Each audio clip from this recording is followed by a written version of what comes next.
The forest was a blur of ice and breath and heartbeat. Elara ran as if the earth itself were crumbling behind her. Each step sank into cold mud, each breath cut through her chest like glass. The storm held through the ancient trees, twisting the branches into claws that scraped the sky. She could barely see, barely think. All she could feel was the pulse of terror in her throat and the sting of blood on her hands. Somewhere behind her, the pack was hunting. Not for prey. Not for food. For her. The sound came again, the long, echoing call of wolves. It wasn't a song. It was a sentence. A reminder that no matter how far she ran, she was still theirs, the outcast, the cursed one, the mistake they wished they'd buried. Her legs trembled. Her lungs screamed. But she didn't stop. Not now. Not after 10 years of hiding, of shrinking herself small enough to fit inside the shadows. Not after 10 years of pretending she didn't care that no one ever came for her. The cold burned her skin, but it was nothing compared to the heat beneath it, that wild, forbidden spark that lived inside her veins. She could feel it pulsing now, desperate, restless. The silver flame. The curse. The reason they'd turned their backs on her. When fear crept too deep, the light began to flicker under her skin. Her fingers glowed faintly, like moonlight caught in blood. She clenched her fists and whispered to herself, "Not now, please, not now." But the flame never listened. Lightning split the sky, blinding her for half a heartbeat. In that flash, she saw it, an ancient ruin ahead, half buried in fog and snow. Massive stone columns leaning like broken teeth. The remains of a place that once belonged to humans. She stumbled forward, dragging herself toward it. And then she saw them, the wooden stands, rotting and splintered. Iron chains swinging from rusted hooks. Crumbling steps leading to a raised stone platform stained dark with something older than time. It was an auction ground. A Roman marketplace long forgotten. Where once they sold men like cattle. Where they stripped pride and freedom from flesh and bone and called it justice. She stepped into the silence of it, heart pounding against the emptiness. The air smelled of rain and ghosts. Her fingers traced one of the stone columns, and she thought of how easily the world forgets its monsters. Maybe that's what she was now, the monster they paraded in front of their pack. The one too wild to tame, too dangerous to keep. The girl who burned when she cried and broke things when she loved too hard. The memory of that last day came uninvited, the way they'd looked at her. The way the Alpha's mother had spat the words, "She's not one of us." And how, even then, even bleeding on the dirt, Elara had smiled and whispered, "I know." A sharp wind tore through the ruin, snapping her back to the present. The storm was growing stronger. Somewhere out there, claws scraped against stone. Voices murmured through the fog, low, guttural, too close. Her heart leapt into her throat. She pressed her back against the cold wall, trying to quiet her breathing. But the sound was everywhere, the rustle of leaves, the drip of rain, the distant growl of something that didn't sound entirely wolf. The ground trembled beneath her bare feet. She closed her eyes, gripping the edge of the stone column until her nails broke. Every instinct screamed run. But there was nowhere left to run. She thought of the pack. Of how they used to chant her name like it was poison. Of how the young ones threw stones when she passed. Of how she used to dream that someone, anyone, would see her and not look away. And now, 10 years later, that dream still hurt. It was the kind of pain that doesn't fade, it burrows, lives inside you, grows roots. The air thickened. The forest around her shifted. The storm carried a scent she hadn't smelled in years, power, dominance, danger. An alpha scent. Her pulse stuttered. She told herself it couldn't be. Not him. Not after all this time. But her body knew before her mind did. It always did. A low growl rolled through the darkness, deep enough to shake the dust from the ruins. She froze. Somewhere in that fog, golden eyes watched her. For a heartbeat, the world fell silent. Even the storm seemed to hold its breath. And in that stillness, she remembered what it felt like to be seen, truly seen. Not as a curse. Not as a mistake. But as something dangerous, and alive. The silver flame flickered again, this time stronger, spilling light from her palms. She pressed her hands to her chest, whispering through chattering teeth, "Please, not now." The shadows shifted. A figure stepped into the light, tall, broad-shouldered, the storm clinging to him like a second skin. His eyes glowed like molten gold beneath his hood. He didn't speak. He didn't have to. Every inch of her body remembered the sound of his silence. Kael. The Alpha. The one who'd watched her fall. The one who'd let her go. And now, he was here. In the ruins of a world that had forgotten them both. Elara stumbled back, confusion and fear crashing through her chest. "Stay away," she whispered, but her voice broke halfway through. He took a step closer. The wind swirled around him, carrying his scent, his warmth. The part of her that had waited, the foolish, fragile part, flinched at how familiar it still felt. For a long moment, they just stared at each other. The hunted and the hunter. The outcast and the alpha. Two wolves, both bleeding from old wounds that never healed. The storm raged harder, tearing through the trees. Her hair whipped across her face, soaked and wild. The light from her palms cast silver reflections on the ruins, flickering between them like fireflies caught in a storm. He finally spoke, voice low, steady, broken in all the right places. "Elara."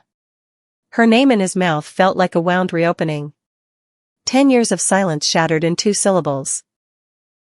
Her throat tightened. She wanted to run. She wanted to scream. She wanted to ask why now? But her body didn't move. Because something deep inside her, the part she'd buried beneath fear and frost, whispered, "He's not here to hurt you." But she didn't believe it. She couldn't. Not after what they'd done. Another flash of lightning lit the sky, revealing the mark on her wrist, a faint crescent, glowing softly. She covered it instinctively. The mark of the Forsaken. The curse of the Flameborn. Kael's gaze followed her movement, and for the first time, she saw it, not the Alpha's command in his eyes, but something rawer. Regret. Recognition. Something she didn't dare name. The silence between them thickened until it hurt. Every drop of rain seemed to echo off the stone, loud enough to drown out her heartbeat. He stepped closer again, his voice almost a whisper. "You shouldn't be here." She wanted to laugh, but it came out like a sob. "You think I chose this?" Her hands trembled, the silver light danced again, uncontrolled. The storm answered with thunder. And that was when she realized it, the storm wasn't just weather. It was her. The world had always mirrored her emotions, even when she tried to deny it. When she cried, the sky wept. When she raged, the wind howled. And now, as she faced him again after 10 years, the heavens themselves tore open. Kael's eyes widened, a flicker of awe, or fear, crossing his face. He whispered something she couldn't quite hear. And then the ground shifted beneath them, cracking through the ruin's foundation. Elara stumbled back, clutching the stone wall for balance. Her power was surging out of control. The air shimmered with heat. The chains hanging from the wooden beams began to tremble. She closed her eyes, trying to breathe, trying to pull it back inside. But the fire had tasted freedom, and it refused to be tamed. Her voice broke through the roar of the storm, trembling but fierce. "Don't come closer. I can't stop it this time." He didn't move. His voice was steady, calm, but his eyes held everything she'd tried to forget. "Then don't." Something inside her shattered. For the first time in years, someone wasn't telling her to control it. Someone wasn't afraid of what she could become. The light flared, bursting around her in ribbons of silver fire. The ruins glowed, ancient carvings pulsing to life. And in that chaos, in the raw, terrifying beauty of her power, she felt it.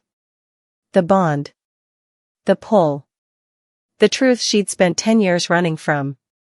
He wasn't just the alpha. He was hers. And that truth burned brighter than any flame. If you love tales of forbidden love and fierce power, subscribe to Sophie's Romance Collections, and join us in the fire of these stories. The light around her was fading now, the storm beginning to slow, but the heat still lingered between them, that impossible, trembling current that neither of them dared to name. The air smelled of burnt rain and wild magic. The ruins hummed, quiet now but alive, as if the stones themselves remembered the power she'd unleashed. Elara stood frozen, chest rising fast, her heartbeat echoing like thunder beneath her skin. The fire had gone out, but the ache it left behind was worse. Her palms still glowed faintly, like dying embers refusing to die. Kael took a single step toward her, his boots sinking slightly into the wet earth. Moonlight caught on his face, the sharp lines, the shadowed jaw, the scars that didn't quite heal. There was something in his eyes that didn't belong to a man anymore. It wasn't just power, it was recognition, old and bone deep. He stopped just close enough that she could feel the warmth of his breath in the cold air. "Elara," he said again, quieter this time, almost a question. She didn't answer. Couldn't. The sound of his voice tore through 10 years of silence, of hate, of grief that had turned to habit. And now, standing here, he looked so human it hurt to remember what he was capable of. Kael watched her carefully, like a man standing too close to fire but unwilling to step back. His jaw flexed as if he was swallowing words before they could escape. "You shouldn't have come this far," he said. "The borders aren't safe anymore." She laughed, a short, bitter sound that barely carried over the wind. "You mean they're not safe for me?" He didn't deny it. His gaze shifted to her hands, to the faint silver glow still bleeding through her skin. The light reflected in his eyes, turning them molten. "You lost control again." Elara's fingers curled in shame. "I didn't ask for this." "I know." His voice was softer now. "But it's growing stronger, isn't it? Every time you run, it follows." The way he said it made her chest tighten. She wanted to tell him to stop knowing things about her, stop remembering her the way she wished he didn't. But his voice had that pull, that low steady tone that made the world slow down just to listen. "I said stay back," she whispered, though it sounded more like a plea than a threat. Kael didn't move. The wind shifted, brushing the edge of his coat against her arm, and the small contact sent a jolt through her, sharp and familiar. He was too close now, close enough that she could smell the storm on his skin, that wild scent of pine and danger that used to fill her dreams. "You've been running for 10 years, he said quietly. "But running doesn't change what you are." Her throat burned. "You think I don't know what I am? I think you've forgotten." He said it like a truth, not an accusation. And that was worse. She tried to hold his gaze, but it felt like drowning. There was something behind his eyes, something that hurt to see. It wasn't pity. It wasn't judgment. It was something raw, broken, and tethered to her in ways neither of them wanted to name. Lightning cracked above them, white light spilling across the ruins. For an instant, the shadows behind Kael shifted, his wolf rising beneath his skin. His outline blurred, gold and silver streaking across his shoulders like a living halo. Elara flinched, stepping back instinctively. The storm wind rushed between them, carrying her scent toward him. His pupils widened, the gold deepening to a burnished bronze. He inhaled slowly, and something in him trembled, that invisible thread between them pulling tight. "You smell of flame," he murmured. She froze. "Don't." He met her eyes again, voice lower, rougher. "It's not an insult." Her chest ached. "You should go before the others find you here. They'll think I found you first," he cut in, stepping closer. "And they'd be right." His presence filled the space like gravity. Elara's pulse quickened, every nerve screaming for distance, but her feet stayed rooted. She hated how easily he could still command her attention. How one look could bring back the version of herself she'd buried years ago, the girl who wanted to believe someone might stay. Kael reached out slowly, his hand hovering near her face but not touching. You're shaking. I'm fine. You're bleeding. His gaze dropped to her arm, where a shallow cut traced her skin. Before she could protest, he reached forward, fingers brushing her wrist. The contact was lightning, not pain, but awareness. A heat that wasn't entirely human. Elara gasped, trying to pull away, but his grip held firm, gentle but unyielding. The silver beneath her skin responded, flaring bright for a heartbeat before settling into a soft glow. Kael's expression changed, confusion, recognition, awe. It's connected to me. Let go. He did. Instantly. But the warmth stayed, pulsing like a heartbeat between them. For a long moment, neither spoke. The storm quieted to a soft rain, falling through the gaps in the ruined ceiling. Each drop hissed as it hit the stone, steam rising faintly where her power had scorched the ground. Kael broke the silence first. They said you were dead. Elara's voice was barely more than breath. Maybe I was. He studied her face, as if trying to memorize what 10 years had done. You survived alone all this time? She smiled without humor. Wasn't much of a choice. The rain traced lines down her hair, over her cheek, catching on the corner of her mouth. She didn't move when he reached up, hesitating first, then brushing away the blood near her temple with the back of his knuckles. His touch was light, reverent, as though she might shatter. You shouldn't be here, he said again, quieter. They won't forgive another awakening. Elara's laugh broke like glass. They never forgave the first one. Kael's jaw tightened. You think I didn't fight for you? Did you? The words hit like a strike. She hadn't meant them to, but once spoken, they hung heavy between them. Kael looked away. His hands flexed at his sides. For a second, his composure cracked, and she saw it, the guilt, the longing, the memory of every choice that brought them here. You don't know what it cost. I know what it cost me, she said, voice steady despite the ache. The rain grew louder, filling the silence that followed. Somewhere in the distance, another wolf howled, a sound sharp and lonely, echoing through the valley. Elara closed her eyes, trying not to hear it, but Kael's gaze didn't waver. He stepped forward again, slow enough that she could have moved away. She didn't. His hand lifted, fingers brushing the air near her neck. Not touching, just there, a promise and a threat at once. The power in you, he said softly. It isn't a curse. It's a bond. You just never learned how to use it. She opened her eyes. And you think you can teach me? I don't think. His gaze locked on hers, unflinching. I know. Something inside her trembled, not from fear but from the weight of belief she hadn't felt in years.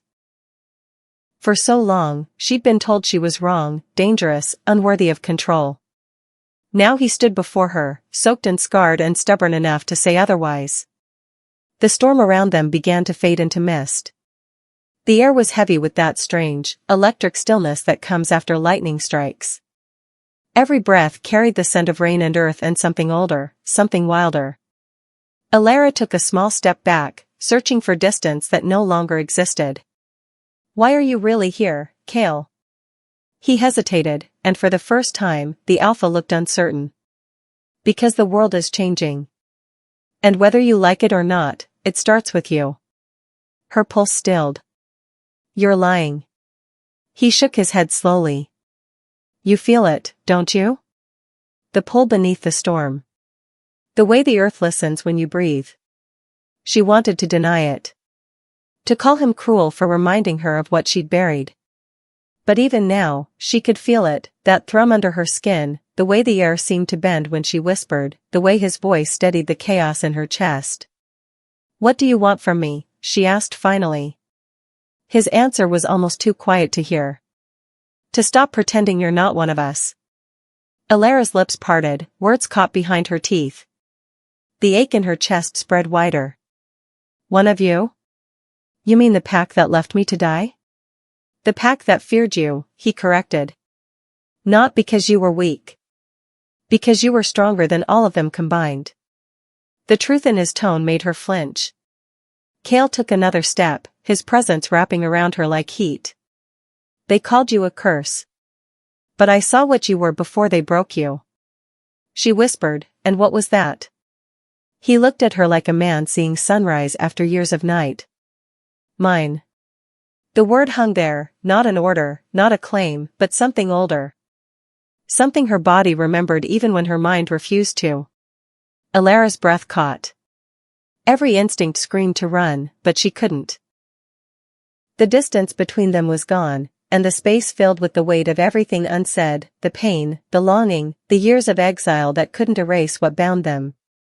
Lightning flashed again, but this time it was softer, illuminating the faint shimmer around his skin, his wolf close to the surface.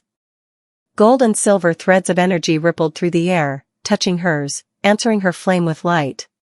Her power responded without permission, a faint shimmer rising along her arms. The silver met his gold in a quiet spark that hung between them like a heartbeat. Kael exhaled, voice low, reverent. You still don't understand what you are. Elara met his gaze, trembling but defiant.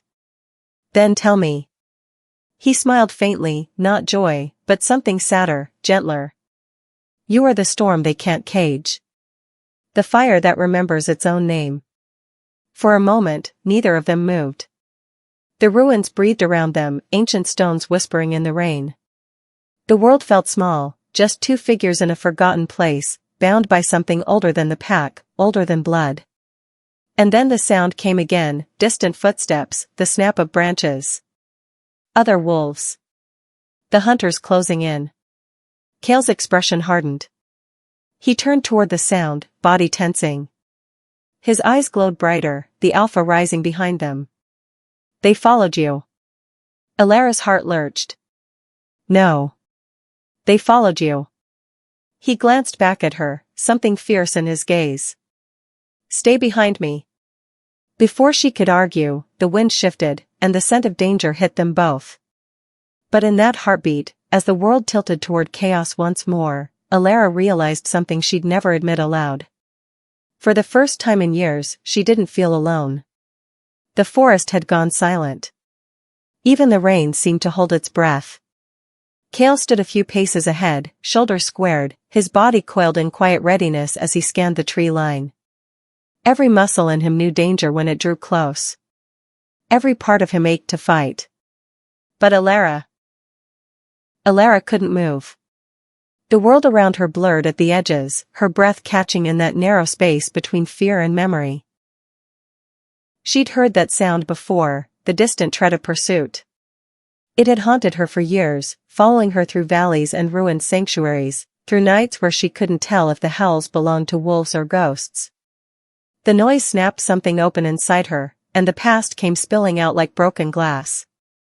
She saw the old hall, the place she'd once called home. Stone walls bathed in moonlight, banners heavy with the mark of the crescent fong. And in the center, she stood before the council, her hands bound with iron thorns, blood slipping through her fingers where the metal bit her skin. You brought fire into sacred ground, the elder's voice had thundered. You let it breathe where it should never have existed. She'd tried to speak, but the pain made her voice tremble. It wasn't me. It came from you, another interrupted, his tone thick with disgust. The silver flame. The forbidden shift. Whispers had filled the hall, words she would never forget. Monster. Curse. Half-breed. And Kael, even Kael, had stood silent among them. The memory hit her harder than any blade. The sound of chains scraping against stone. The cold moonlight searing across her face. The moment she realized the pack she'd bled for had turned its back. The ground beneath her now seemed to echo that night, the same air of judgment, the same scent of rain over stone. Her breath came shallow, her vision flickering between past and present. Kael turned then, his eyes finding hers through the mist. Elara. Just her name. But it was enough to pull her back. The sound of footsteps drew closer, yet he didn't look away.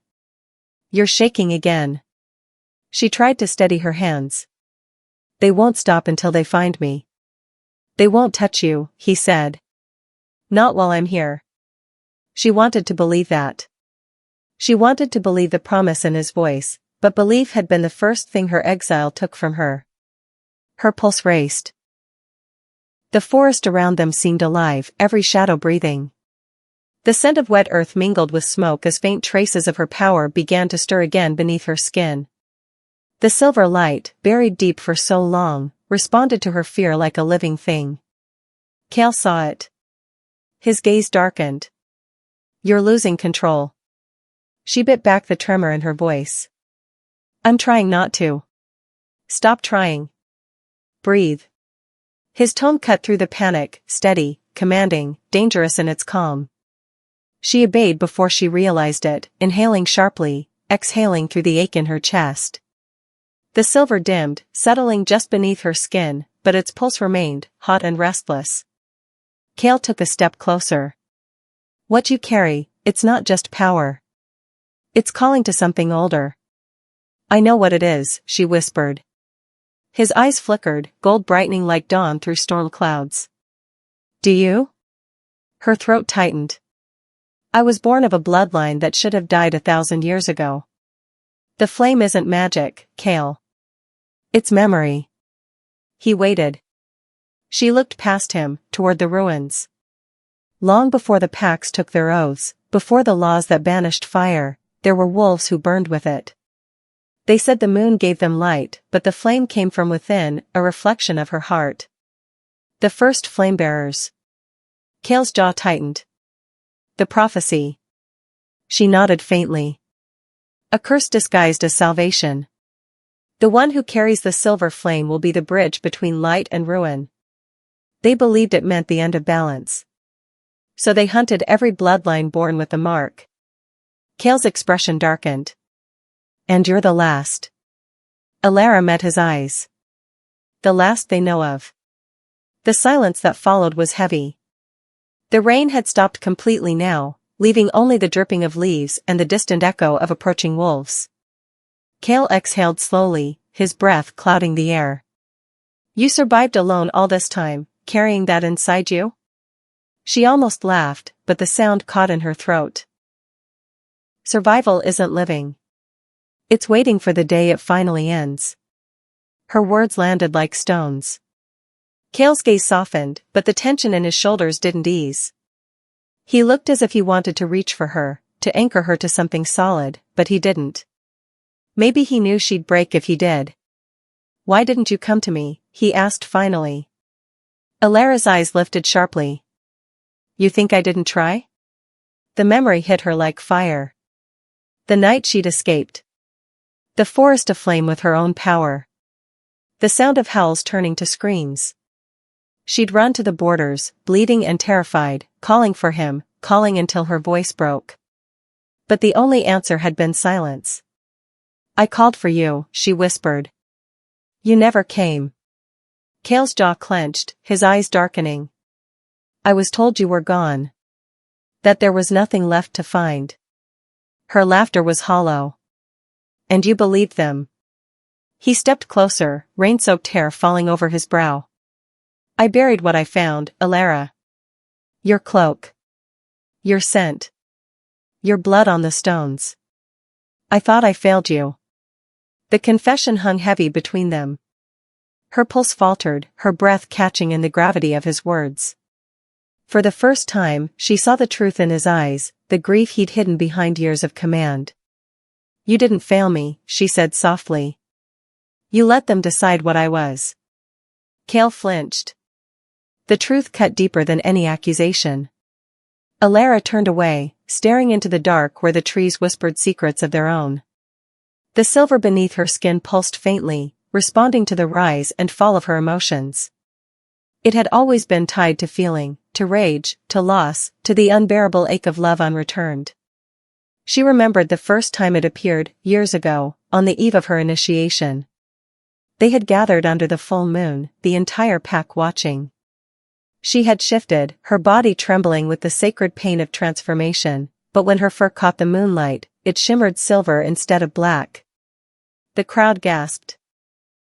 Her mother had screamed. And then the burning started. The silver flame erupted from her heart, licking across her fur like living light. The elders had fallen back in fear, shouting curses, calling it a sign of corruption. Kael had been the only one who didn't move. He'd stepped toward her, his hand trembling but his eyes unwavering. "She's not a curse," he'd said.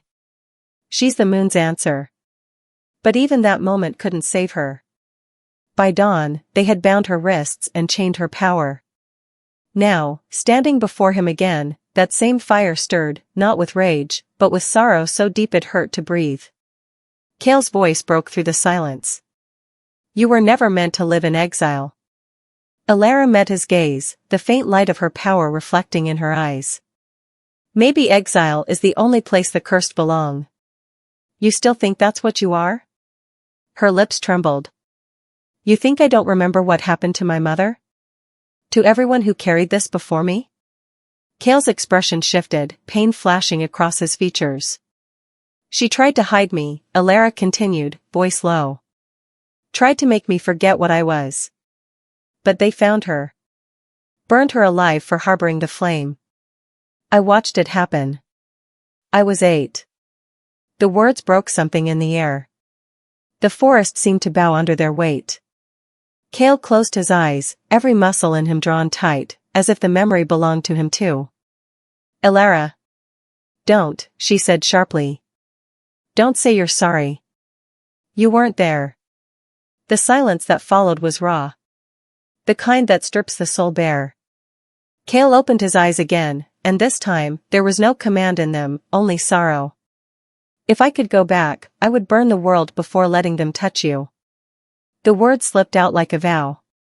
And she hated how much she wanted to believe him. "You can't change what's done," she said quietly. "No," he agreed, stepping closer, his voice steady. "But I can change what comes next." The air between them thickened. The silver in her veins flickered, drawn to the gold glow bleeding through his. When their eyes met, something ancient moved, a force neither could name, binding them in the silence of shared ruin. Elara could feel his heartbeat without touching him. Could taste the promise in his breath. Every instinct in her screamed to run, to bury this connection before it consumed her. But she couldn't.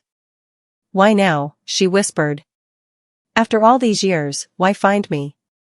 Kael's jaw tightened. "Because they've seen what you can do. And they'll come again, not to punish, but to use you."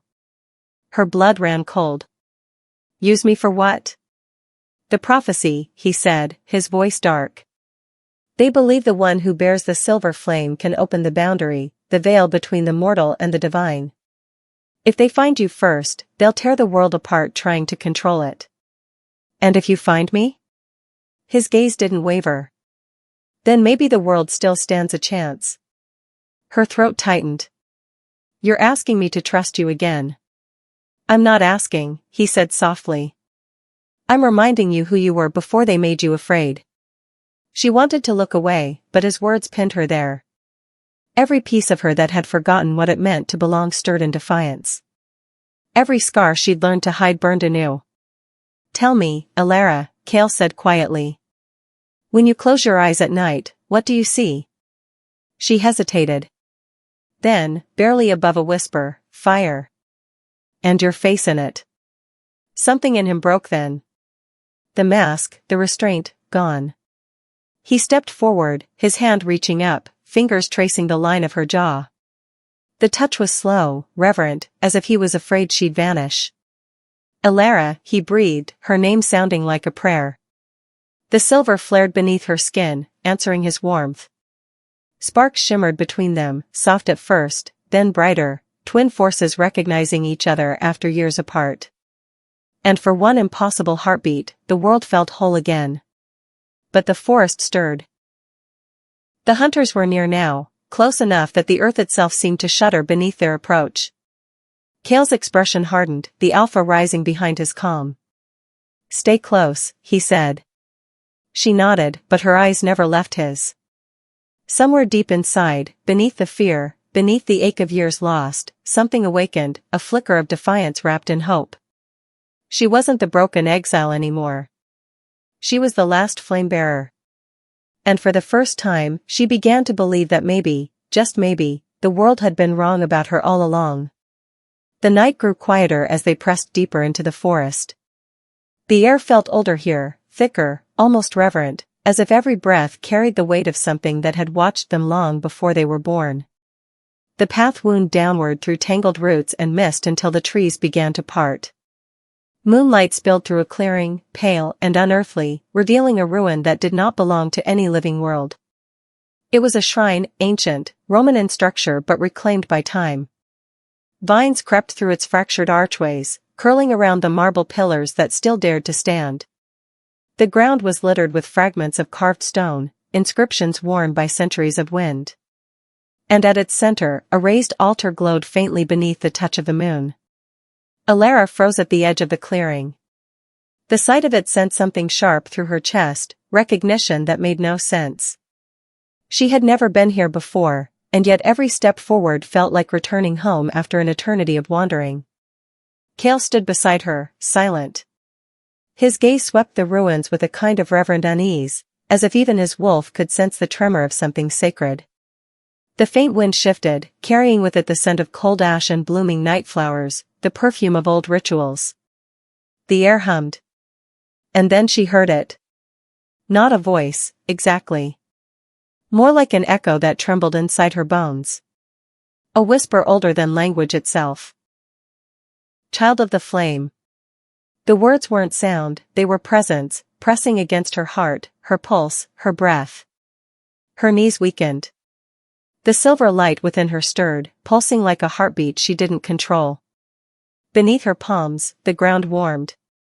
The carvings in the stone began to breathe with light, faint runes awakening one by one in a spiral of silver and gold. Kael took a step closer, his body tense. He didn't speak. He didn't have to. He could feel it too, the power humming through her, ancient and intimate, the kind that didn't belong to mortals or wolves. Elara's pulse pounded. The whisper came again. The one with the mark. The heart of flame. The forgotten air. The words filled the clearing, vibrating through the air like 1,000 wings beating in unison. She wanted to move, to step back, to deny it, but her body wouldn't obey. The light from the altar reached for her, strands of energy curling toward her hands. They touched her skin and flared bright, spilling into her veins. She gasped. Every memory she'd buried erupted to the surface, not images, but sensations. Heat. Smoke. The echo of crying wolves. A woman's voice calling her name across time. She fell to her knees. The earth beneath her shuddered. The vision deepened. She saw wolves of silver fire running beneath a red moon. Saw temples burning and oceans turning to mist. Saw the first flame-bearer, her ancestor, standing before a circle of alphas who bowed not out of fear, but devotion. And then she saw the betrayal, the sealing of the flame, the curse that twisted reverence into fear. The ancestors fading into ash, their power buried under laws meant to erase them. When she opened her eyes again, the altar's light had found her completely. It burned through her chest, beautiful and terrifying. Kael stood behind her, still as stone. His shadow stretched long across the shrine floor, his eyes glinting gold beneath the stormlight. He was watching her like a man witnessing the birth of something divine, and deadly. The voice within her softened, its tone no longer distant but intimate. Daughter of the flame, bearer of balance. The night remembers your name. The moon keeps your promise. Elara trembled. I'm not ready. The words left her as breath, not sound. The light dimmed for a moment, as if the shrine itself listened. Then, slowly, the runes shifted again, rearranging into new patterns. This time, they formed symbols she could read, markings of fate and warning. Fire creates. Fire destroys. Choose which heart you will burn. The message cut through her like a blade. The silver pulse inside her wavered, flickering with fear. Kael took a step forward, the crunch of gravel beneath his boots the only sound. He reached the edge of the altar's circle but stopped, knowing instinctively that crossing it would break something sacred. His eyes met hers, steady, searching. She wanted to tell him what she saw, that she'd glimpsed the end of their world in her own reflection. That the same fire meant to save could also consume. But she couldn't. Words would cheapen it. Instead, she looked down at her hands. The light there was fading, leaving faint traces of silver scars that shimmered when she moved. The prophecy had marked her again, proof written into her skin. She rose slowly, unsteady but grounded. The air around her was heavy with silence, the kind that follows revelation. The kind that demands choice. Kael's gaze followed the markings on her arms, then lifted to her face. For a moment, he looked almost afraid, not of her, but for her. He knew what this meant. The child of the flame was not meant to survive her awakening. History said every bearer burned before their second moonrise. Elara turned toward the altar once more, the faint light brushing against her cheek like a farewell. "It's calling to something," she whispered. "Something I don't understand." Kael's voice was quiet, rough. "Destiny doesn't ask for understanding." The wind picked up again, swirling through the ruins, scattering petals and dust. The moon above seemed to brighten, its silver light spilling down in a perfect circle around her. The forest bowed in silence. She closed her eyes and, for a moment, let herself feel it, the weight of power, the ache of memory, the fear of what she might become. Inside her chest, her heart thudded in rhythm with something larger, something older. The world itself felt alive beneath her feet, the pulse of every ancestor humming through her blood. Child of the flame. The balance must hold. The whisper again, fading but firm. When she opened her eyes, the vision shifted, not forward, but sideways, into a space that wasn't bound by time. She stood in a mirror of the same shrine, but this one was untouched by ruin. The walls gleamed with gold, the altar intact, the air filled with the scent of cedar and rain. A woman stood at its center, tall, cloaked in firelight. Her hair shimmered silver, her eyes the same storm blue as Elara's. "You carry what I could not contain," the woman said, her voice echoing like thunder wrapped in silk. "Do not fear the flame, child. Fear forgetting why it burns." Elara's throat closed. She wanted to reach out, but the figure began to fade, her form dissolving into smoke and embers. When the world snapped back, she was kneeling once more on cold stone. Her body trembled. The light had vanished, but its warmth lingered, curling in her chest like a heartbeat that wasn't hers. Kael approached, slow, cautious. He didn't speak, he only offered his hand. She hesitated. The memory of every betrayal, every scar, stood between them like ghosts. But when she looked into his eyes, she saw something that hadn't been there before, understanding. Not the kind born from pity, but from recognition. The flame had touched him too. Not physically, but spiritually. The bond between them pulsed, faint and insistent, as if destiny had tethered their fates long before either of them had a choice. She took his hand. The contact sent a current racing through them both, not violent, but steady, grounding. For a moment, everything stilled. And then the world exhaled. Wind swept through the clearing, scattering the petals from the altar, carrying with it a sound like distant song. The trees seemed to hum in harmony, the night itself acknowledging what had awakened. Kael drew her closer, his warmth breaking through the cold that clung to her bones. His touch was steady, though his eyes betrayed the storm inside him. She could feel it, the pull.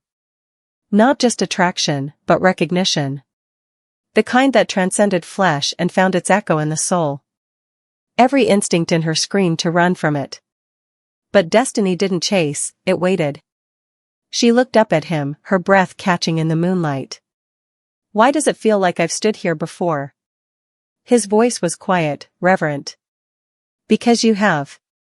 He meant it not in memory, but in essence, the cycle repeating, the prophecy looping through time until it found the right moment, the right two souls to break it.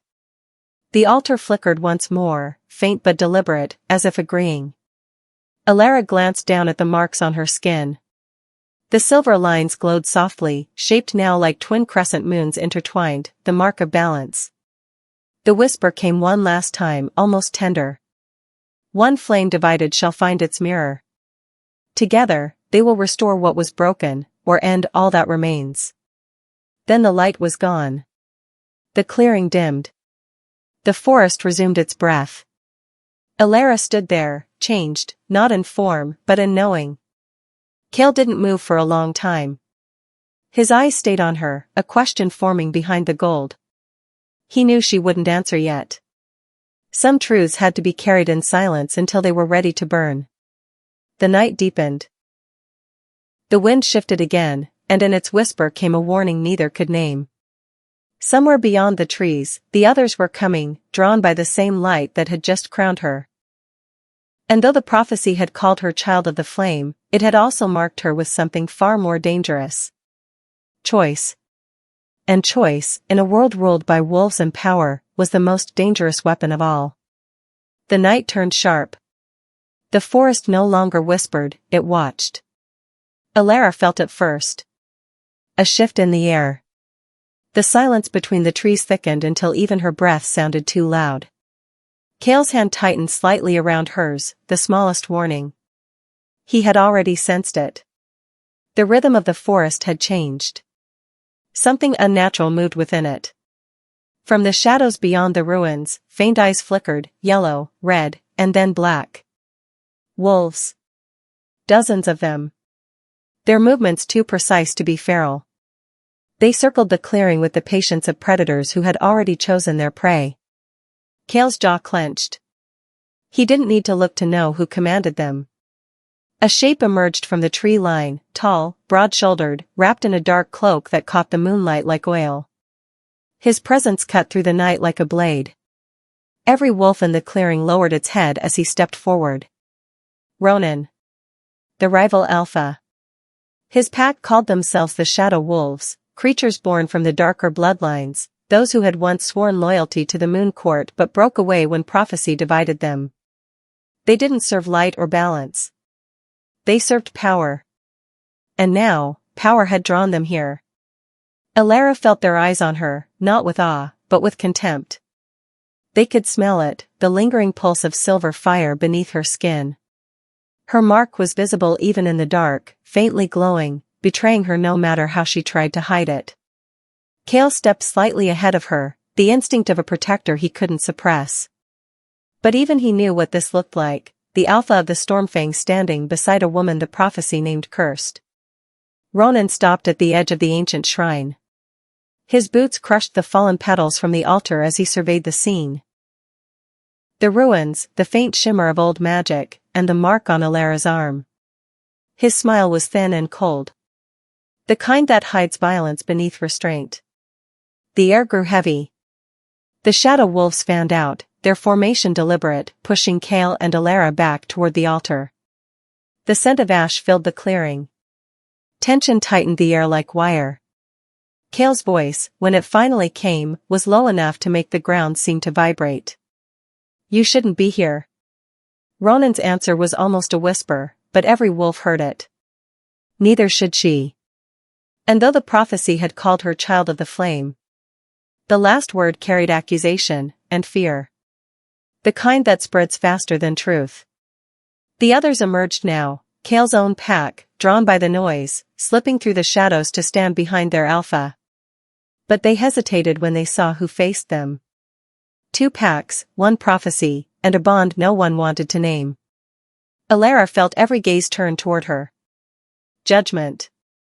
Uncertainty. She wasn't part of them, not yet, maybe not ever. Her mark glowed again, unbidden. The silver shimmer reflected in the eyes around her like starlight over water. Beautiful. Terrifying. Ronan moved closer. Do you know what happens when you harbor a flame-bearer, Stormfang? Your bloodline burns with her. Kael's stance didn't falter, but his silence was answer enough. Ronan's hand gestured slightly, and the wolves behind him began to shift. Bodies rippled, bones cracked, claws extended. The forest filled with the low hum of growls, restrained, waiting. Then one of Kael's lieutenants stepped forward, a man with a scar running from temple to jaw, loyal once to Kael but loyal more to fear. His gaze flickered between Elara and Ronan. Alpha, she brought this upon us. Look at what she's awakened. The forest won't forgive it. The accusation rippled through the air like a current. Elara's chest tightened.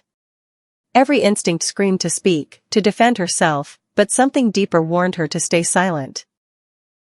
The air around her still remembered the flame, it would respond to her emotion if she lost control.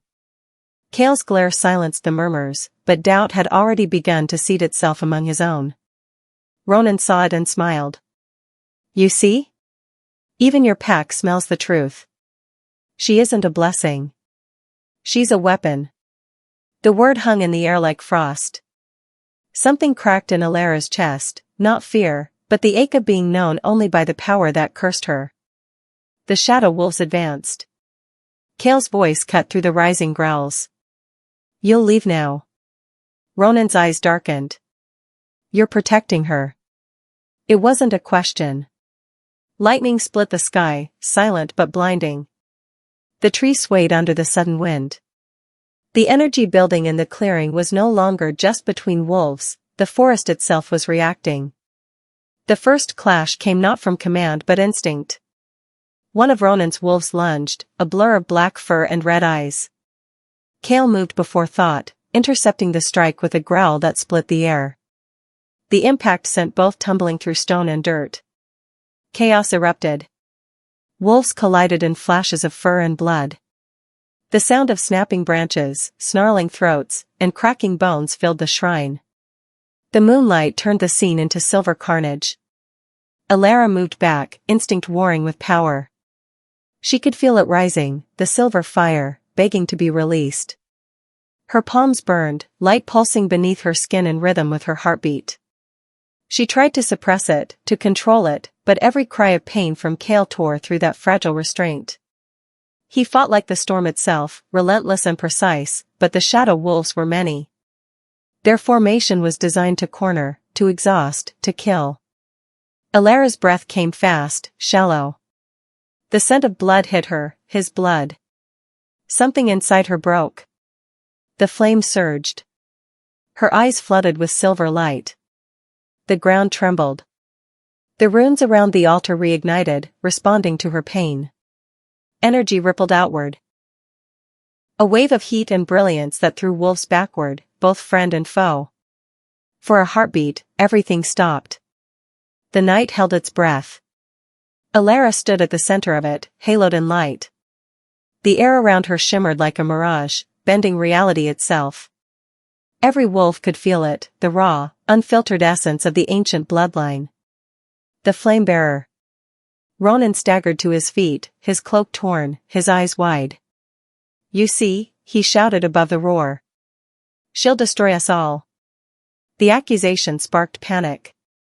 Even some of Kael's wolves faltered, pulling back, their loyalty bleeding into fear. Kael's heart slammed against his ribs. He saw her, the light wrapping her like fire, her hair caught in the wind, her eyes no longer human. She was both magnificent and terrifying. But to him, she wasn't destruction. She was truth made flesh. He moved toward her through the chaos, ignoring the growls and the warning cries. The light resisted him at first, the air around her too hot to touch. But he didn't stop.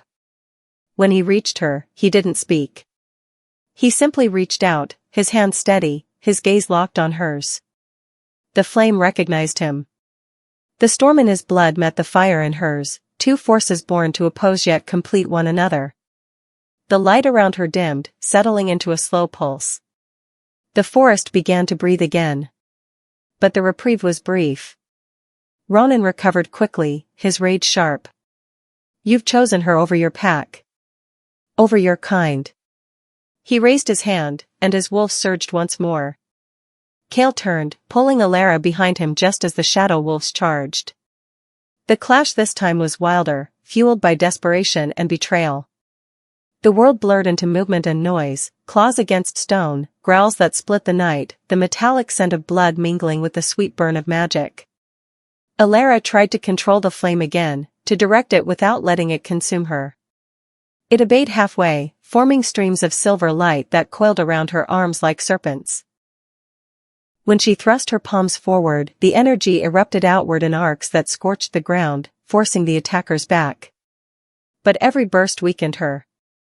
The silver light drew from her pulse, her breath, her life. Kael saw it, the tremor in her stance, the flicker in her light. He fought harder, faster, trying to end it before the power killed her. Ronan lunged through the fray, his own form shifting midair, bones breaking, fur tearing through skin until the massive black wolf landed in front of the altar. His eyes gleamed red in the moonlight. Kael shifted too. The storm met the shadow.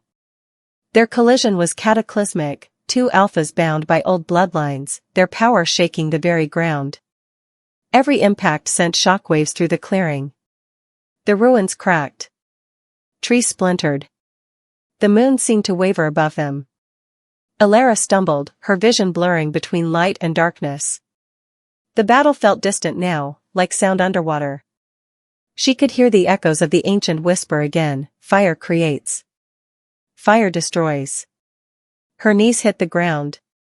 The altar's light pulsed beneath her palms, demanding something, a choice. Her heart screamed to protect him. The flame answered. It exploded outward in one final surge, not as fire but as light, pure, blinding, alive. It swept through the clearing in a single pulse that threw every wolf off their feet. The shadow wolves howled as the energy seared through their shadows, burning away their corruption. When the light faded, the silence was absolute. The ground smoked. Wolves lay scattered, groaning, too stunned to rise. The shrine's altar had fractured in two, its runes darkened, the power within spent. Kael stood in the middle of it all, chest heaving, his wolf form fading back into human shape.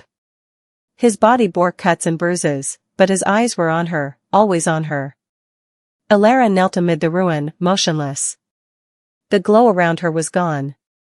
Only faint trails of smoke rose from the ground. He moved to her, falling to his knees.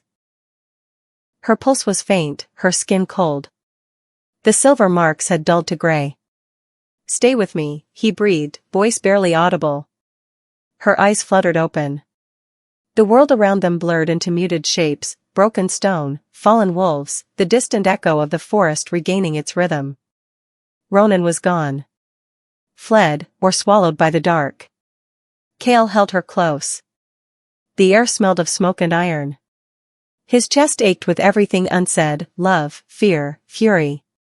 Elara's voice was a whisper, brittle but steady. "They won't stop." He knew she was right. The prophecy was no longer a secret. Word would spread. The packs would unite, not for balance, but for war. The moon hung low, casting cold light across the ruin. The forest had gone eerily still again, as if watching the aftermath of something holy and forbidden. Kael brushed a strand of hair from her face, his touch lingering, reverent. Every instinct in him screamed to keep her, to fight the world if he had to. But he knew what his duty demanded, the pack came first. The laws were older than him. His silence told her everything. Elara exhaled slowly, her breath trembling. "Then I'll go." The words pierced him deeper than any wound. He wanted to stop her. Every part of him wanted to tear down the forest and the world beyond it before letting her walk away. But he also knew what her staying meant, death for her, for his pack, maybe for all of them. His hand found hers one last time. Their fingers intertwined, the faint spark of their bond pulsing weakly between them. The moonlight fell over them both, washing their shadows together into one. He leaned close enough for his breath to brush her ear, a vow not spoken for anyone else to hear. "Wherever you go, the storm follows." Her eyes met his, glassy but unbroken. "And where the storm ends, the flame will rise." Neither moved for a long time. The world seemed suspended between them, balanced on the fragile line between love and destiny. Then she stood. The movement was slow, deliberate, her body trembling but her will solid. The forest opened for her as she walked, the wind shifting, leaves parting as though bowing farewell.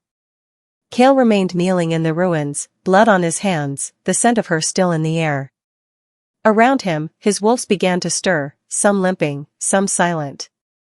None spoke. They knew what this meant. The prophecy had chosen its players. And the first clash had begun. The night swallowed her form as she vanished into the trees, the faint glimmer of her silver mark fading like the last light before dawn. Kael raised his eyes to the moon, its pale glow reflecting the storm inside him. He knew this was only the beginning. The world would not rest now. The flame had awakened, and with it, the old war between creation and shadow. But beneath the ache, beneath the fear, something else burned quietly, a promise. When the time came, the storm and the flame would meet again. Not as curse and salvation, but as equals. And when they did, the world would remember what it meant to burn. The night stretched wide and silent after the battle. The forest had settled into uneasy peace, the air thick with the scent of rain and blood. Kael followed the faint trail she left, footprints barely visible in the damp earth, a faint shimmer of silver where her light had touched the leaves. He found her near dawn. The storm had thinned to a quiet drizzle, mist curling through the undergrowth. She had taken shelter in a cave hidden behind a curtain of ivy, its entrance almost invisible. Inside, a small fire burned weakly, smoke curling up to the low stone ceiling. She sat near it, knees drawn close, her face pale and eyes unfocused. Her hands trembled slightly, not from fear, but exhaustion. The remnants of her power still flickered under her skin like embers trying not to die. Kael stepped inside quietly. The sound of his boots brushing against the wet ground was the only noise. She didn't turn, but he knew she had felt him. The air shifted between them, that invisible thread that neither could deny tightening once more. He crouched by the fire, careful not to crowd her. The flames cast long shadows across the cave, painting his face in golden shadow. His clothes were torn, his arms still bleeding where Ronan's claws had cut deep, but his eyes held only one concern, her. For a while, they said nothing. Only the fire spoke, crackling softly, filling the silence with its fragile rhythm. Then, finally, she whispered, "You shouldn't have followed me." Her voice was steady but hollow. The tone of someone who had already decided to be alone. Kael didn't answer right away. He reached into his satchel, pulling out a strip of cloth and wrapping it around his arm with slow precision. The motion gave him time to control his breathing, to keep the storm beneath his ribs from spilling out. When he did speak, his tone was calm, too calm. "You're bleeding." She looked down. Her forearm was sliced open from the fight. She hadn't even noticed. He moved closer, but she shifted away.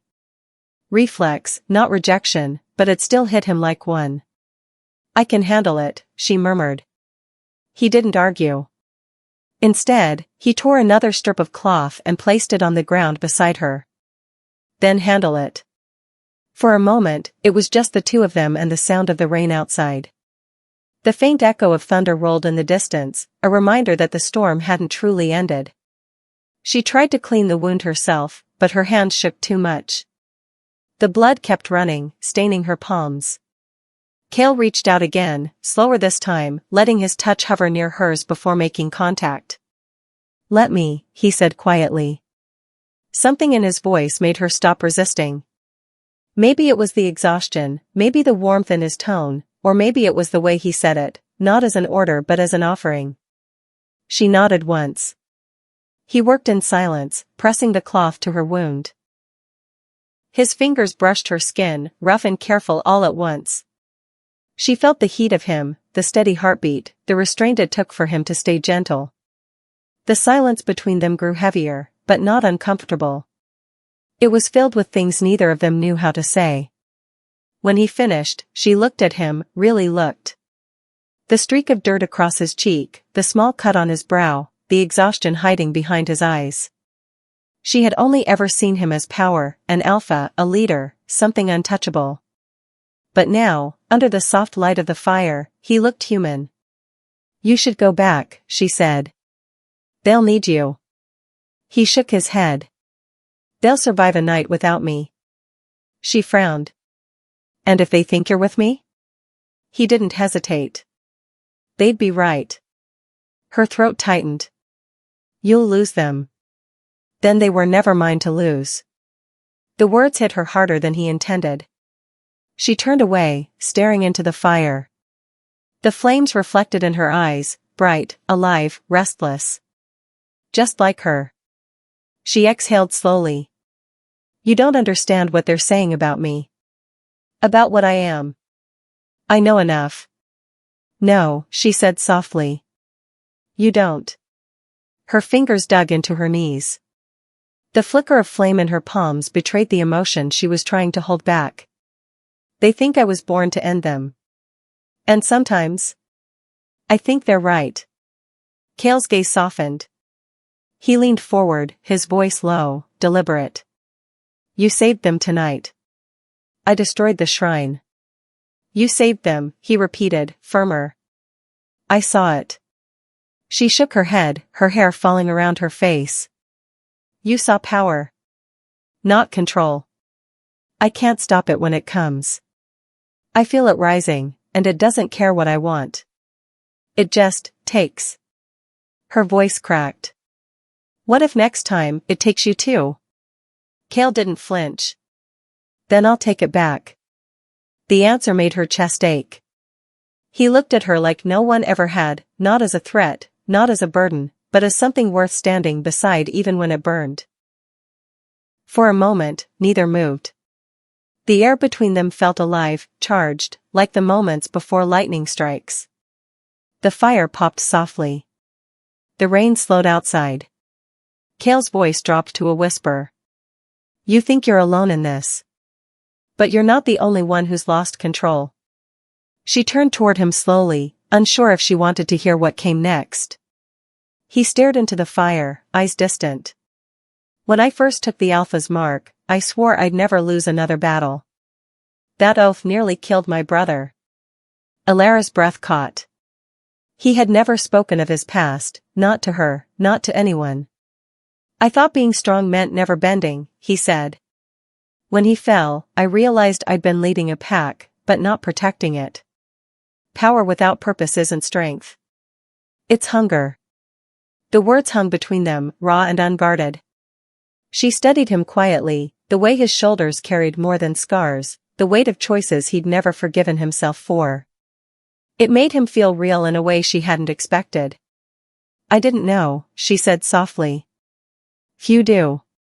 He looked up then, meeting her gaze fully. The space between them vanished, the world narrowing to the rhythm of shared breaths. Her pulse quickened. She could feel her wolf stirring, responding to his nearness, the scent of rain and smoke clinging to his skin. He reached out again, not to touch but to let his hand hover near her face. The warmth from his palm brushed her cheek like a promise he hadn't spoken yet. Her heartbeat stumbled. Why are you doing this? She whispered. He didn't look away. Because I see you. The words were simple, but they broke something open inside her. Not the flame-bearer. Not the cursed one. Just her. Elara blinked hard, tears burning at the corners of her eyes. The kind of tears that came not from pain, but from being seen after years of being invisible. She wanted to speak, to thank him, but her voice failed. Kael smiled faintly, a small, broken curve of his lips that looked more like surrender than victory.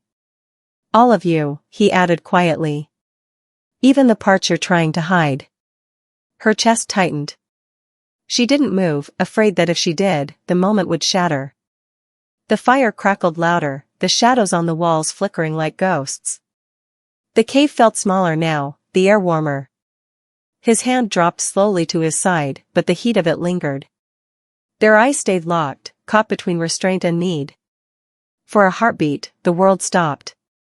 Then the instinct, that wild, ancient part of their bloodlines, rose like a tide. Her wolf stirred beneath her skin, aching toward him. His did the same, his pulse thundering in his veins, fighting the urge to close the space between them. Every breath felt heavy, charged.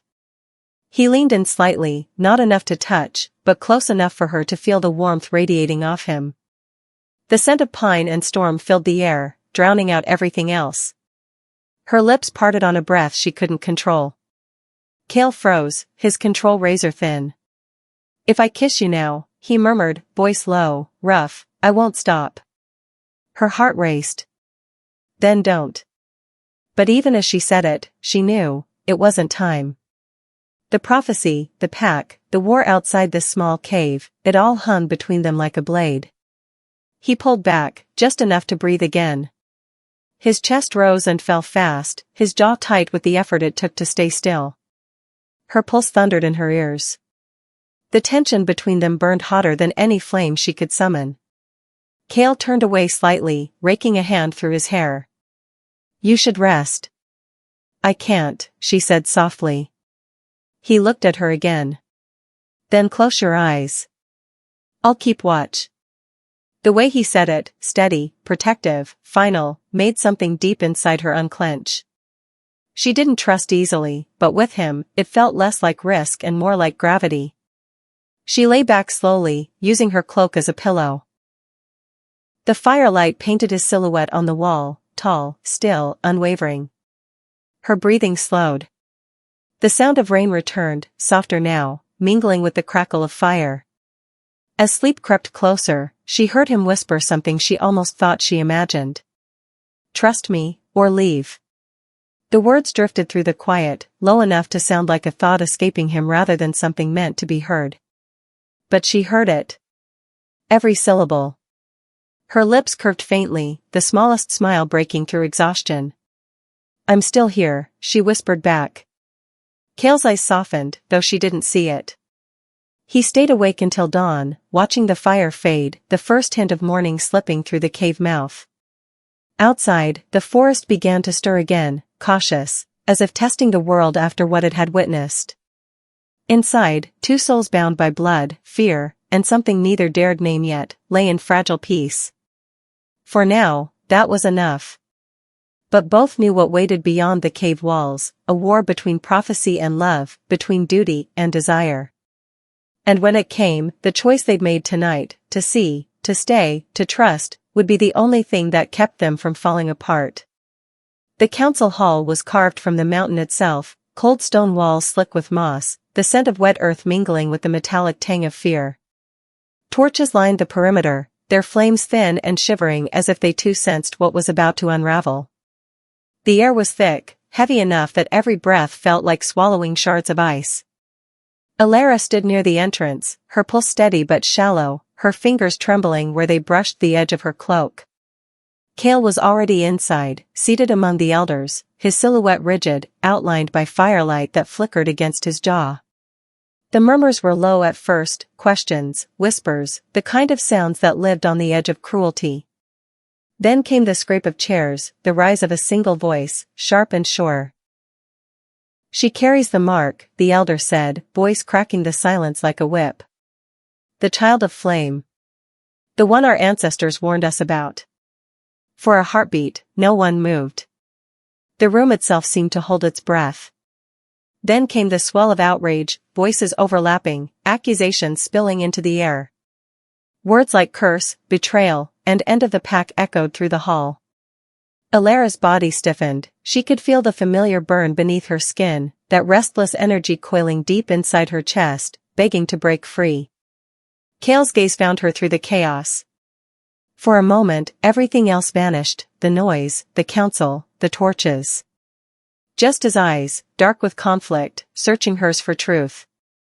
She wanted to speak, to defend herself, to tell them what really happened that night long ago.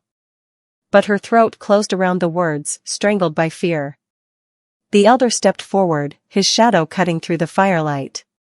"Tell me, Alpha," he said, turning toward Kael. "Will you protect this creature? This witch who carries the flame that once destroyed our kin?" Kael's jaw flexed, but he didn't answer. The silence stretched, fragile and unbearable. Elara could see the war in his eyes, duty against heart, loyalty against instinct. "She saved my life," he finally said, his voice low but steady. "She bled for me when none of you would lift a hand." A hiss of disapproval swept through the crowd. "And you would trust the blood of prophecy over your own pack?" someone shouted. Elara's fingers curled into fists. "You think I asked for this?" Her voice trembled, the edges raw. "You think I wanted to be hunted, exiled, branded as something I never understood?" The room went still again. The flames along the walls dimmed, their light swallowed by the silver shimmer now rising from her palms. It danced like liquid moonlight, crawling up her wrists, across her arms, pulsing with her heartbeat. Some of the wolves backed away, the smell of fear thick in the air. "Elara," Kael said quietly, a warning and a plea. But the elder laughed, brittle and hollow. "There it is," he said, pointing. "The flame that will consume us all. You brought ruin into our hall, Alpha." Something inside her broke. Years of silence, of hiding, of trying to be less than what she was, it all shattered in that moment. The silver fire burst from her hands, washing over the room in a wave of light. Chains melted. Stone cracked. The council's banners caught the spark, curling into ash. She fell to her knees, gasping as the power ripped through her, wild and untamed. Kael moved before thought could stop him, crossing the distance, wrapping his arms around her shoulders. The fire stung his skin, but he didn't let go. His voice was the only thing that reached her through the storm. "Breathe. Look at me. Elara, look at me." She met his gaze, and suddenly the world steadied. The flames dimmed, shrinking into faint threads of light that coiled back into her skin. The silence that followed was heavy, broken only by the crackle of dying fire. When she finally spoke, her voice was small, almost fragile. "Now you've seen what they fear." Kael didn't answer. His grip loosened, his hands falling away as he rose to his feet. The council watched him, waiting for judgment. "She's not our enemy," he said at last, but there was no conviction in it. "She needs to learn control. She needs time." The elder shook his head. "Time will not change what she is." The words settled like a stone in Kael's chest. He turned toward Elara again, and she saw the distance forming in his eyes, the hesitation, the weight of command pressing down on his shoulders. It was the look of a man being torn apart by two loyalties. When he finally spoke again, it wasn't to her. "Take her to the eastern cliffs. She stays there until we decide what must be done." Her breath caught. "Kael." He didn't meet her gaze. "Don't make this harder," he said quietly. She wanted to scream, to reach for him, to demand that he fight for her the way she had believed he would. But the words never came. The guards moved in, hesitant, afraid to touch her. The silver still lingered on her skin like a warning. She walked past them, her steps slow, deliberate, her pride the only armor left. Outside, the night was colder than she remembered. The wind carried the scent of pine and distant rain. Every step away from the hall felt like walking into another exile. Behind her, the doors closed with a hollow thud that echoed like a verdict. She didn't look back. But Kael did. From the shadow of the doorway, he watched her disappear into the forest, the moonlight tracing her figure until she was nothing more than a flicker between the trees. His chest ached with the weight of what he'd done. He told himself it was to protect her, that by bending to the council's will, he was buying her time. But deep down, he knew it was cowardice. He had chosen safety over truth, duty over heart. In the silence that followed, one of the younger wolves whispered, "What if the prophecy is real?" Kael's eyes narrowed. "Then I'll be the one to face it." The storm broke before dawn. Thunder rolled across the mountains, and rain fell in sheets that washed away the ashes from the council hall. Far below, in the forest, Elara found shelter beneath the ruins of an old watchtower. Her body trembled from exhaustion, her hands still faintly glowing beneath the grime. She thought of Kael, his touch, his voice, the look in his eyes when he chose them over her. The hurt cut deeper than any wound. But beneath the ache, something new began to stir, a quiet, burning resolve. She wasn't done. Not yet. The prophecy might have marked her, but destiny would not define her. The flame was hers, and she would learn to wield it, not hide from it. For the first time, the thought of control didn't scare her, it steadied her. She closed her eyes, listening to the rhythm of the rain against stone, the soft hum of energy within her veins. Somewhere in the distance, she heard wolves howling, a song of loss, of warning, of longing. One voice rose above the rest. She knew it was his. And for a moment, even through the storm, she allowed herself to believe that maybe, just maybe, Kael's choice wasn't the end of him. Maybe it was only the beginning of something that would one day burn brighter than prophecy, stronger than fear. The night held its breath, as if the world itself waited for what she would become next. The storm had returned, only this time, it wasn't the sky's fury that raged across the forest. It was hers. The ancient ritual grounds trembled beneath the weight of a coming reckoning.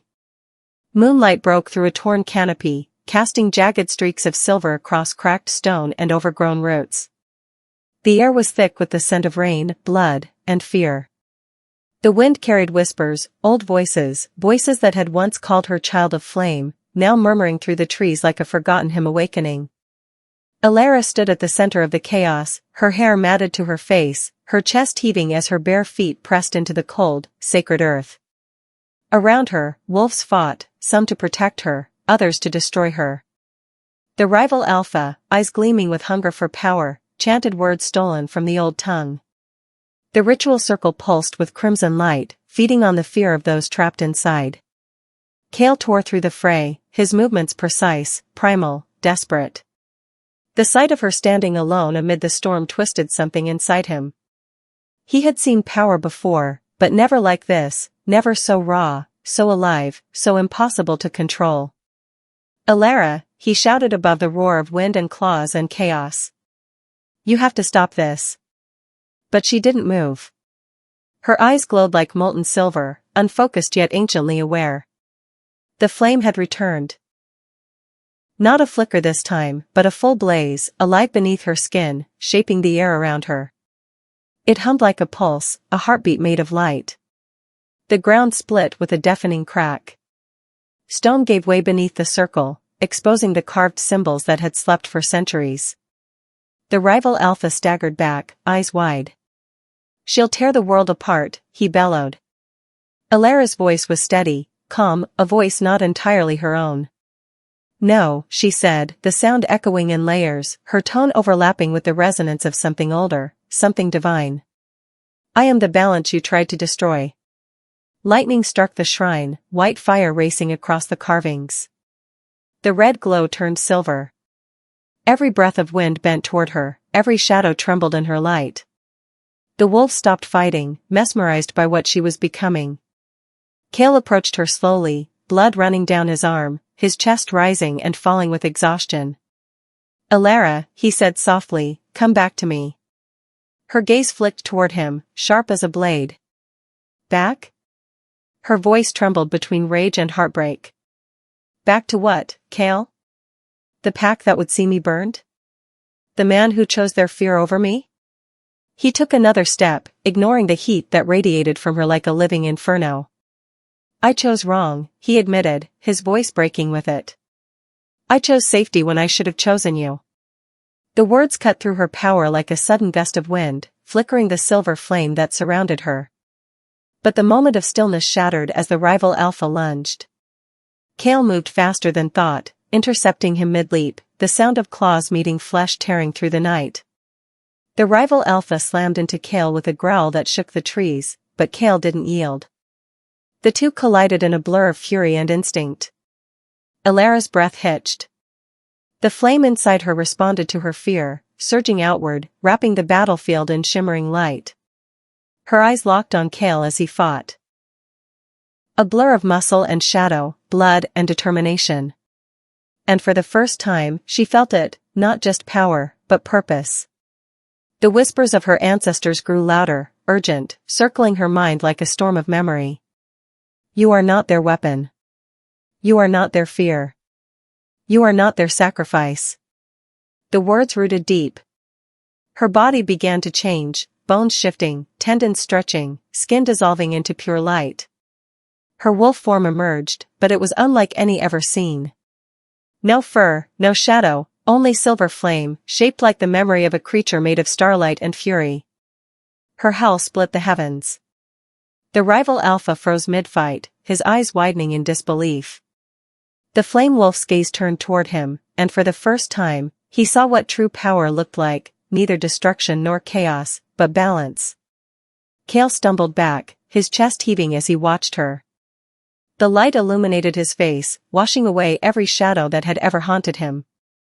Elara, he whispered, all laced with fear. She stepped forward, her paws barely touching the ground, her voice resonating in the air itself. You fed on their fear, she said to the rival Alpha, and you used their faith to build your throne. You called me curse, when you were the rot beneath the roots. He snarled, but the sound faltered. You think power makes you right? No, she said, eyes blazing brighter. But truth does. The flames rose again, not wild this time, but controlled, deliberate. They coiled around her like wings as she lifted her head toward the moon. The storm stilled. The earth quieted. For a heartbeat, the world watched as she released her power, not as a weapon, but as a promise. The red light of the ritual shattered, consumed by silver radiance. The rival Alpha screamed as the energy struck him, tearing the corruption from his body, leaving him broken and bare on the ground.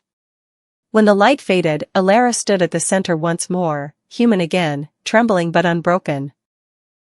Her hands were charred with the remnants of her own flame, but her eyes were clear, calm, resolute. Kael moved toward her carefully, every step deliberate, as though approaching a wild creature that could still burn him alive. It's over, he said. She shook her head, her voice quiet. No. It's only beginning. He stopped. You mean the prophecy? I mean the truth, she said, glancing toward the horizon, where dawn was breaking. They'll still come for me. The world won't stop fearing what it doesn't understand. Kael's chest tightened. Then let them come, he said. I'll stand with you this time. She turned to him, the edges of her lips softening into something like a smile. You already did. The silence that followed was full, rich, alive. The wolves who had survived began to stir, their eyes drawn to her, not in fear, but reverence. They had seen the prophecy twist and fall apart, seen the fire that was supposed to destroy them instead cleanse their corruption.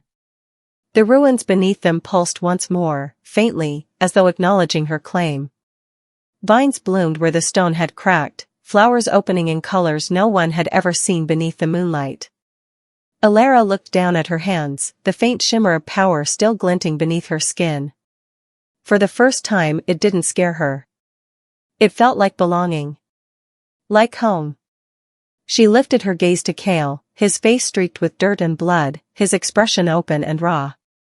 There was no crown on his head now, no title that separated him from the man she had first met under the storm.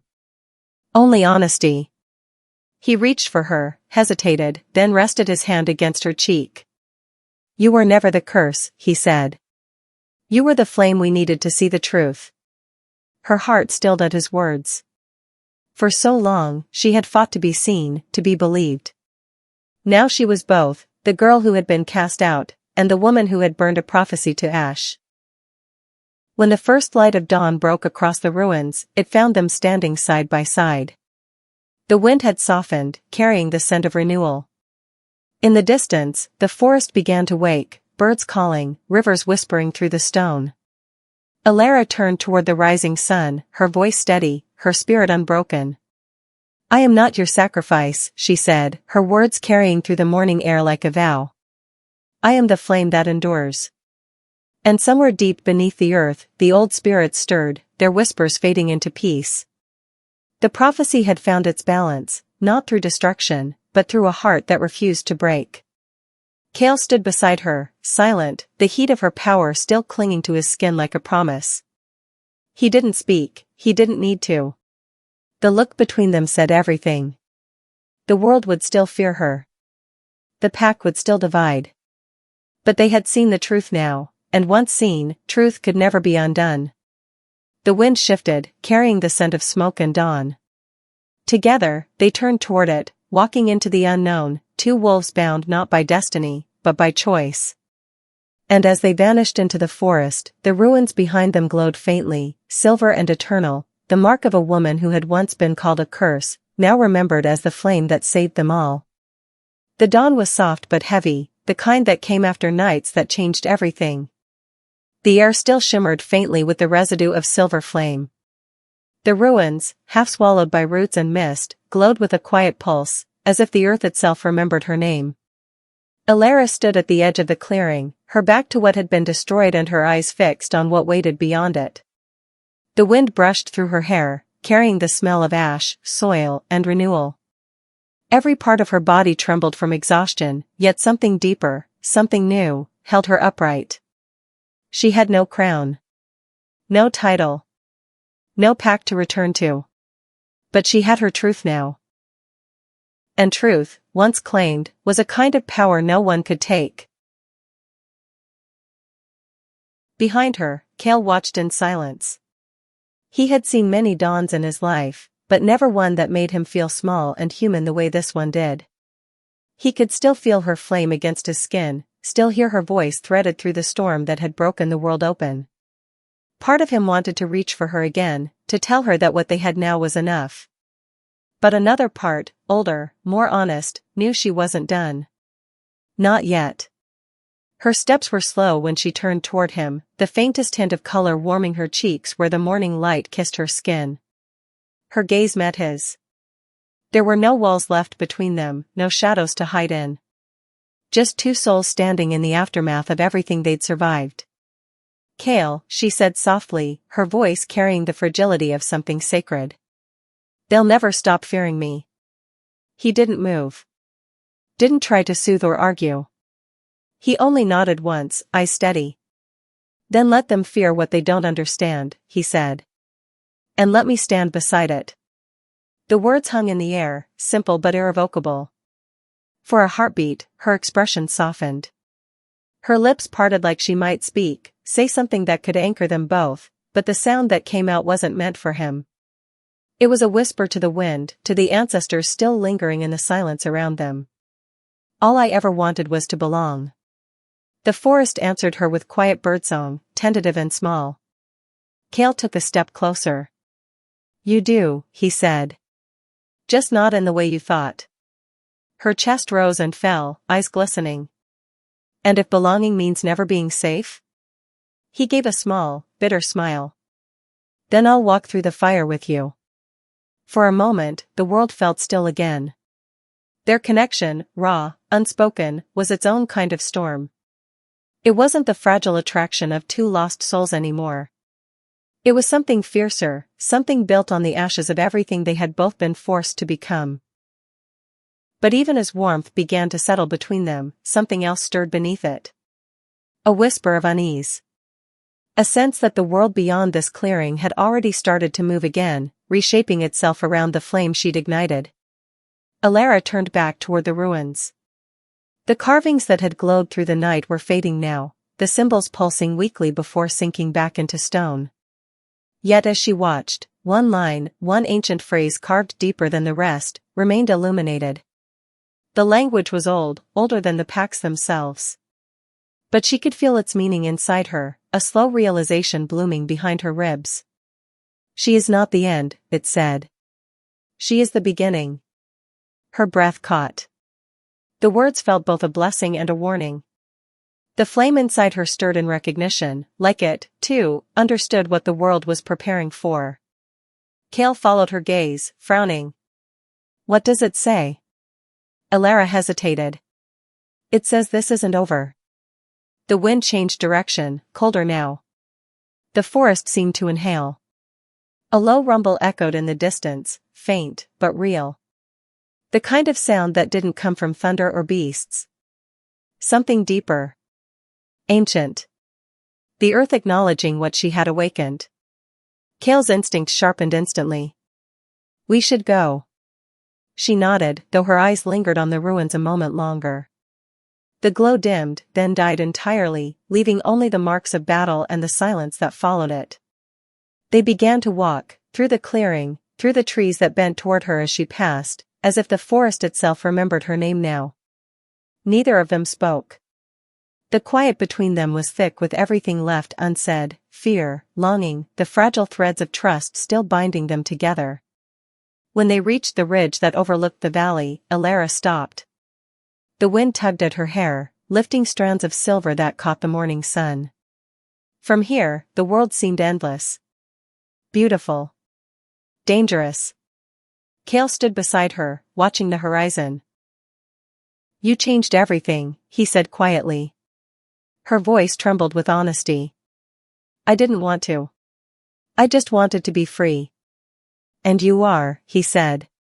She looked at him then, really looked. The way his eyes softened when he said it. The way his hands trembled slightly, even as he tried to hold himself steady. For the first time, she realized freedom wasn't just about leaving something behind. It was about choosing what to carry forward. Her pulse quickened. And you? She asked. Are you free? He didn't answer immediately. His jaw clenched, his gaze drifting toward the valley below. I don't know yet, he said finally. But maybe freedom isn't what I thought it was. Maybe it's not about running from the fire, maybe it's about standing in it and not letting it break you. The words hit her like truth always did, quiet but deep. She turned back to the horizon. Her eyes burned, but she didn't cry. There were no tears left for what she'd lost. Only a strange kind of peace.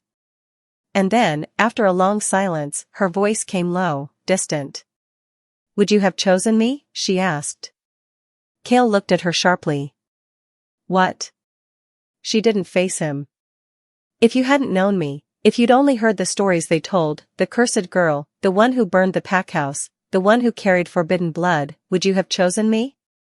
Or feared me too? The question sank into the air like smoke. He didn't answer right away. His throat worked, his eyes searching hers for something he could hold on to. I don't know, he said finally. His honesty was quiet, but it cut through the morning like a blade. I want to believe I would have seen you. But fear makes cowards of even the best of us. Her lips parted, a small, broken smile flickering there.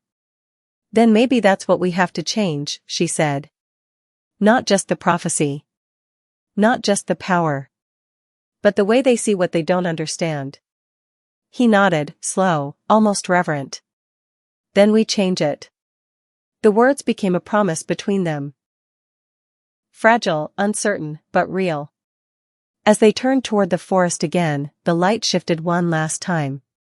The rising sun caught on the edges of the ruins, on the faint traces of silver flame still etched into the stones. It shimmered once, like a heartbeat, and then faded completely. The silence that followed wasn't empty. It was full, alive with the echoes of everything that had happened and everything still to come.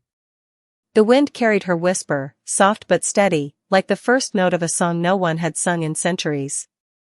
Would you have chosen her, it asked, or feared her too? The forest didn't answer. Neither did the mountains. But somewhere in the quiet, the flame flickered again, small, persistent, alive. And as the world held its breath, the story lingered, unfinished, unresolved, but burning. If this story lit something inside you, if her fire stirred something buried in your heart, subscribe to Sophie's Romance Collections. Because here, we tell tales that burn. The wind had quieted, but the silence that followed was not peace, it was waiting. The earth beneath the ruins still pulsed faintly, a heartbeat buried deep within the soil. Elara stood at the edge of the ridge once more, the valley sprawling before her like a painting half-finished. The silver flame that had devoured the darkness only hours ago now shimmered low, ebbing inside her like a soft ember refusing to die. She closed her eyes, listening. To the trees breathing. To the earth humming. To the faint, ghost-like whispers that trailed through the morning air, voices too ancient to belong to the living. Each sound reminded her of what she had become, and of what she had awakened. Kael lingered a few steps behind her, his presence steady but cautious. His body bore the marks of battle, ashes on his skin, scratches across his arms, but his gaze remained fixed on her, as if he feared she might vanish with the mist. He could still see the glow under her skin, faint veins of light weaving through her like veins of molten silver. It was beautiful. Terrifying. Holy. Elara, he murmured, his voice low, unsure whether to break the stillness. She didn't turn. It's still moving, she said softly. What is? The flame, she breathed. It's not resting. It's listening. Her words seemed impossible, yet the ground beneath them trembled, subtle, like a warning sigh from the world itself. A loose pebble rolled near Kael's boot. He froze. Then it came again, stronger this time, a pulse, not of danger, but of awakening. Elara's eyes snapped open, the silver gleam within them flashing brighter. She looked down at her hands. The faint light that should have dimmed hours ago now danced across her palms like liquid fire. But it didn't feel like her power anymore. It was colder. Heavier. Something else pressing through her skin, whispering beneath her heartbeat. Kael stepped closer, instincts sharpening. Elara, what's happening? She inhaled slowly, as if tasting the air for answers. The ruins were never the end, she said. They were a gate. The tremor deepened, rippling through the soil in rhythmic pulses. Birds scattered from the trees, their wings slicing through the mist. The forest, moments ago serene, now seemed to breathe with a strange, uneven rhythm. It wasn't natural, it was ancient. And alive. Kael's jaw tensed. A gate to what? Her voice dropped to a whisper. To whoever came before the alphas. He frowned, shaking his head slightly. That's just a myth. No, she interrupted, her tone sharp but distant. It was never a myth. They buried the truth because it would have undone everything. The silver flame flared suddenly, casting their shadows long and wild against the ground. The energy in the air thickened, pressing against their chests like a storm trying to break through. Kael reached for her, his hand closing around her wrist. Her skin was fever-hot, but beneath it, he felt something alive, something that wasn't entirely her. Elara, he said, his voice rough with urgency. You're not alone in there, are you? Her gaze met his, the glow in her eyes flickering like lightning in water.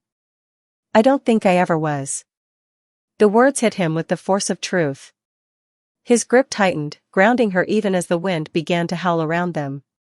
The ruins below cracked, hairline fractures spiderwebbing through the stones, releasing faint bursts of silver light. It was as if the earth itself was splitting open to breathe again. Elara, we need to leave, now, Kael said, pulling her gently toward the trees. But she didn't move. Her feet were rooted to the earth, her heartbeat sinking with the pulse beneath the ground. If I go, she whispered, it follows. He stared at her, eyes dark and wild. Then I'll follow you. The tremor stopped. Completely. The silence that followed was worse than the shaking. It was heavy, suffocating, like the world was holding its breath. Even the forest stilled, every branch and leaf frozen mid-motion. Then came the voice. Low. Echoing. Not carried by air, but vibrating through the bones of the earth. It seeped into their chests, into the space between heartbeats. She is not the only one. Kael froze. His hand slipped from hers. The voice wasn't human, it was older, layered, as if 1,000 spirits spoke through the same mouth. The ground shuddered once, then went still again. Elara turned slowly toward the ruins. The faint glow that had finally dimmed was flaring once more, this time from deep within the cracked stone. A slow fissure opened down the center of the largest pillar, and from it, a pulse of silver-black light rippled outward, swallowing the dawn's warmth. The whisper came again, softer, closer. The true alpha hasn't risen, yet. Elara's chest tightened. Her throat felt dry. What does that mean? She whispered. Kael's voice was barely audible. It means whatever we woke up, wasn't you. The words lingered in the air, cold and final. Elara stepped forward, her pulse thundering in her ears. Every instinct screamed to run, but something deep inside her, the same part that had guided her flame through chaos, refused.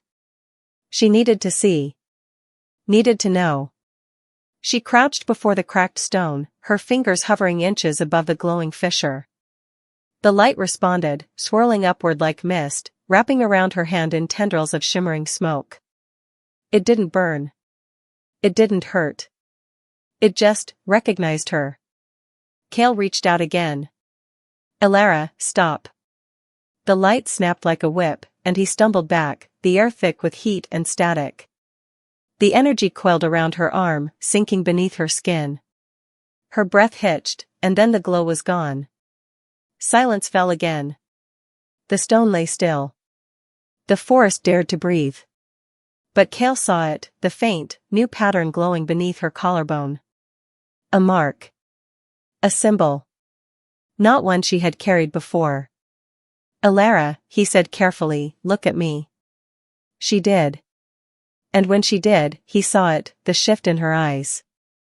Still silver, but darker now, edged in black flame. Her voice trembled when she spoke. "It's not done with me." He took a step closer, every muscle in his body coiled tight. "Then we'll find a way to end it before it begins." She shook her head slowly. No. This was never about ending it. She looked toward the horizon, where the mist was thinning, where the first rays of the sun struggled to break through. It was about waking it. The ground beneath them rumbled once more, softer this time, almost like laughter buried deep beneath the world. Kael clenched his fists, his jaw tightening. "Then what do we do now?" Her answer was barely more than a whisper. "We prepare." The wind picked up again, scattering ashen petals through the air.